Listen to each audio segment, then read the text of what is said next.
안녕하세요, 여러분.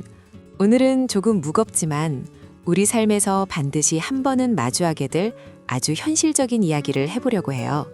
바로 치매 간병에 대한 이야기입니다. 혹시 부모님만큼은 내가 끝까지 직접 모시겠다는 굳은 결심을 하고 계신가요? 그 마음 정말 고결하고 아름답습니다. 하지만 사회과학적인 관점에서 냉정하게 들여다보면 그 고결한 결심이 때로는 가족 전체를 파멸로 이끄는 가장 위험한 선택이 될 수도 있다는 사실 알고 계셨나요? 전통적인 가치관인 효와 급변한 현대사회의 생존 구조가 충돌할 때 우리는 과연 어떤 선택을 해야 할까요? 오늘은 감정적인 호소가 아니라 철저히 구조적이고 논리적인 관점에서 간병지옥에서 우리 가족 모두가 살아남는 법에 대해 이야기해 보겠습니다. 먼저 우리가 가장 먼저 인정해야 할 것은 가족 돌봄이라는 전통적인 방식이 더 이상 작동하기 힘든 시대가 되었다는 점이에요. 과거의 대가족 사회에서는 간병을 분담할 수 있는 가족 구성원이 많았고 여성의 사회 진출이 적었기에 누군가는 집에서 돌봄 노동을 전담할 수 있었죠.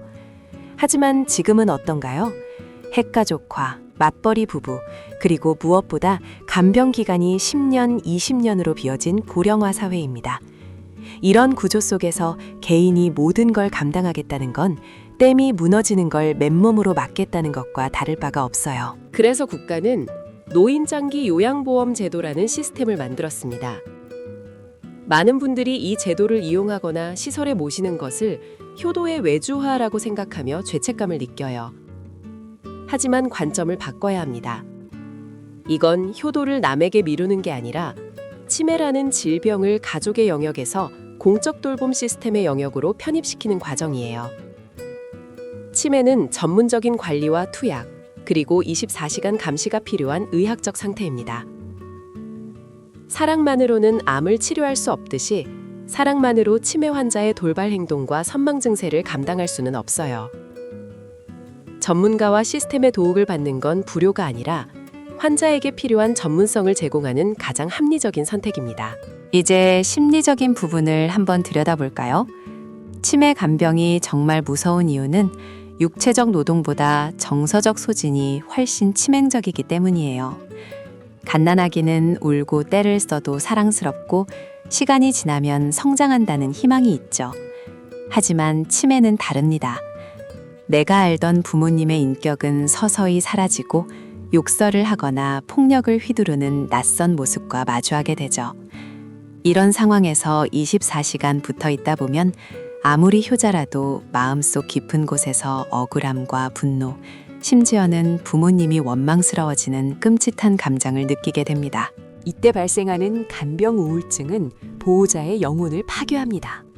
더 무서운 건 그 과정에서 부모와 자녀라는 그 소중했던 인격적 관계마저 완전히 훼손된다는 거예요. 나중에는 부모님이 돌아가셨을 때 슬픔보다는 안도감을 느끼는 자신을 발견하고 평생 씻을 수 없는 죄책감에 시달리게 되죠. 그래서 역설적이게도 물리적 거리두기가 필요합니다. 내가 감당할 수 있는 선을 넘었을 때는 전문가에게 맡기고 나는 에너지를 비축해서 부모님을 뵈러 갔을 때 따뜻하게 손 한 번 더 잡아드리는 것. 그것이 관계를 지키는 심리학적 생존전략입니다. 사회적 시선에 대한 이야기도 빼놓을 수 없겠네요. 우리 사회에는 여전히 요양시설을 현대판 고려장으로 여기는 집단 무의식이 존재해요. 집이 최고다라는 말 정말 많이들 하시죠? 하지만 치매 환자에게 집은 과연 안전한 공간일까요? 가스불을 켜놓고 잊어버리거나 밤중에 현관문을 열고 나가 실종되거나 낙상사고로 골절을 입는 일이 비일비재합니다. 전문적인 케어 인프라가 없는 가정은 오히려 치매 환자에게 가장 위험한 환경일 수 있어요. 이제는 효도에 대한 정의를 다시 내려야 합니다. 내 손으로 밥을 떠먹여드리는 직접 노동이 효도가 아니라 부모님이 낙상 위험 없이 안전하게 지내시고 영양 균형 잡힌 식사를 하시며 위급 상황에 즉각적인 의료 처치를 받을 수 있는 최선의 환경을 제공해 드리는 것. 그것이 현대사회가 요구하는 진정한 의미의 효도이자 매니지먼트입니다. 마지막으로 정말 중요한 경제적 문제, 즉 이해관계의 관점을 짚고 넘어가야 해요. 간병파산이라는 말 들어보셨죠? 간병비를 대느라 자녀가 직장을 그만두거나 노후 자금까지 헐어서 쓰는 경우가 많습니다. 사회과학적으로 분석했을 때 이건 가계 자산의 비효율적 배분이 낳은 비극이에요. 부모님의 자산과 자녀의 자산은 철저히 분리해서 운용해야 합니다. 부모님의 간병비는 부모님의 재산과 연금, 그리고 국가 지원 안에서 해결하는 것을 원칙으로 삼아야 해요. 어떻게 자식이 돈 계산을 하냐고 하실 수 있겠지만 자녀인 여러분의 노후가 무너지면 결국 그 부담은 여러분의 자녀, 즉 손주 세대에게까지 대물림됩니다. 부모님을 위해 내 현재와 미래를 모두 희생해서 빈곤층으로 전락하는 것은 부모님도 결코 원하지 않는 결말일 거예요. 나의 경제적 생존권을 방어하는 것이 장기적으로는 가족 공동체 전체를 지키는 가장 확실한 길입니다. 결국 치매 간병이라는 긴 터널에서의 승리는 부모님의 병을 완치시키는 기적에 있는 게 아닙니다. 이 싸움의 목표는 지치지 않고 완주하는 것에 있어요. 여러분이 쓰러지면 부모님을 돌볼 마지막 사람마저 사라지는 겁니다.